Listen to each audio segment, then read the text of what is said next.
On today's episode of Mojato on Art, we dive deep into the rich heritage and folk art of this country.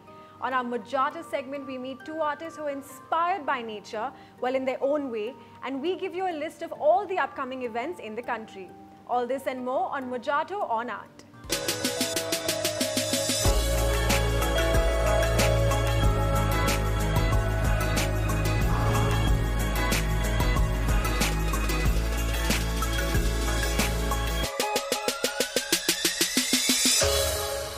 Our episode starts with a relook of last year's Serendipity Arts Festival that was held in Goa. The festival's aim with its artisanal and handicrafts curation was to basically find the contemporary in the vernacular. With larger-than-life works of 21 artists on display, curators Jyotindra Jain and Manjari Narula hoped that the crafts on display would eventually find their way into today's architecture. Let's take a look.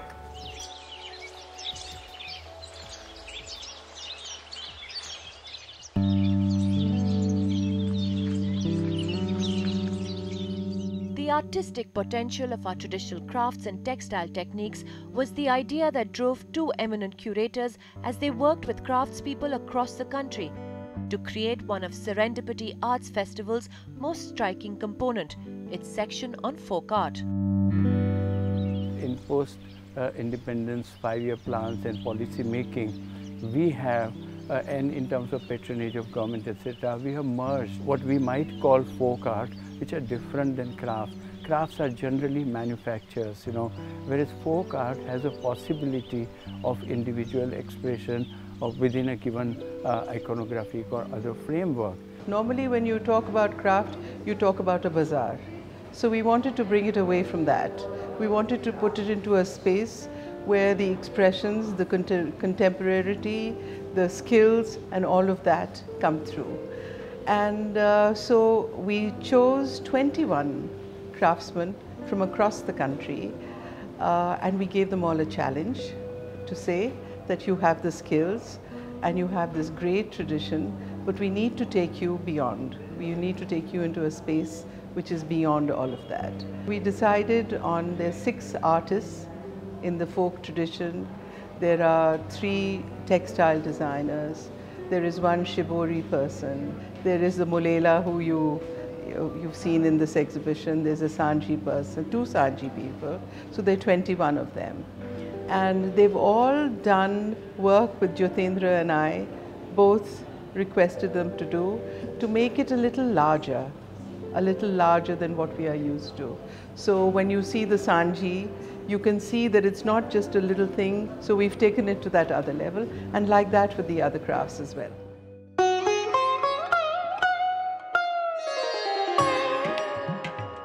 One look at these Sanji panels and the idea comes instantly to life.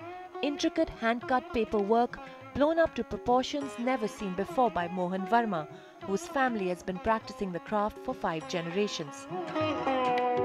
हमारे दादाजी मंदिर में एक सेवा के रूप में, तो शौक के रूप में मंदिर में सांझी बनाते थे। सांझी का मेन तात्पर्य क्या है कि जब कृष्ण भगवान गाय चराकर अपने घर लौटते थे, तो गोपियां अपने अपने गेटों पे फूल पत्ती से अच्छी डिजाइनें बनाती थी। The play of light on the Sanji panels resembles Sajali work seen in Indo-Persian architecture, and to elicit that connection between folk, art and architecture was part of the idea in both the Sanji panels as well as the clay and bamboo work from Sarguja done by Sundari Bai, who carries the legacy of another well-known folk artist, Sonabai Rajawar. Once when I went to Sarguja and one such house, and it was early morning around 8:30, 9 o'clock, and the sun has just risen, and this kind of what we see here, these partitions, these are made in internal courtyard, and the sunlight as it falls, it casts such beautiful shadows in the house by itself, and it created a kind of extraordinary feeling of wonder that sometimes architecture does. And one dimension I had in mind was that since there is a major architectural aspect to her work, and since originally this work belonged to the architecture of their architecture, And Goa has one of the finest architectural colleges, and Goa has very good architects living there. So I wanted to introduce to them also as a possibility to imbibe in contemporary architecture if they want. The idea of the contemporary in folk art worked at many levels: to create new art, to help evolve traditional techniques, and to focus on the livelihood issues of these folk artists. That in 2012, finally, there was a census held, the 6th Economic Census, in which Crafts Council managed to convince the Planning Commission that you have to count us as a number. And we have managed to get into that, and we are being counted now in the GDP of the country.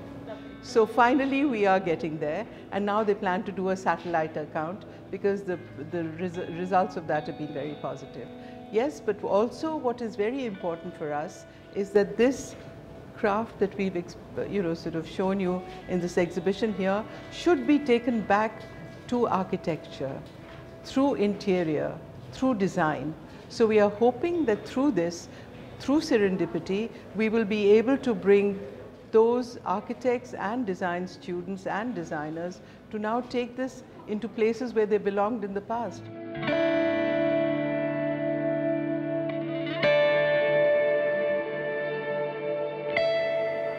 Now, didn't those works just leave you in awe? Now, if you're looking to soak up some culture in the next week, here are a list of the upcoming events that you could go to around the country. Mumbai. Head over to Mumbai's Queer Film Festival, currently in its 8th edition. This year's program will center on the theme of Diverse One, echoing both sentiments of togetherness and uniqueness. The festival will also include panel discussions and interactions with filmmakers, among other events. You can catch the festival from the 24th to the 28th of May. Kolkata, an exhibition of some of the most talented printmakers in Indian history. The works on display will cover a range of different print formats, from the coloured and almost comical caricatures of Indian society by Gaganendranath Tagore to the stark, thick black lines of Rani Chanda. The exhibition promises to exquisitely showcase the versatile art of printmaking. The exhibition is on till the 30th of June. Pune. You can catch some great music with Gigabyte featuring Tal Inc. and Friends. The band, aptly named Tal Inc. and Friends, is a brainchild of Varun Venkat and comprises some of the best musicians in the country, playing traditional Western African songs in a contemporary funk and jazz style. You can catch the gig on the 20th of May at 12:30 p.m. Delhi. Head over to Odd Bird Theatre to catch Love Proof Rock. Love Proof Rock is a movement theatre piece derived from T.S. Eliot's poem, The Love Song of J. Alfred Prufrock. Written at the dawn of the 20th century, the poem examines the disillusionment of a man with the times he's living in. Performance is on from the 27th to the 28th of May. If you would like your event to be featured on the show, write into us at onart@netv.com. After the break, we see what's new in the world of Mojato. Don't go anywhere, we will be right back.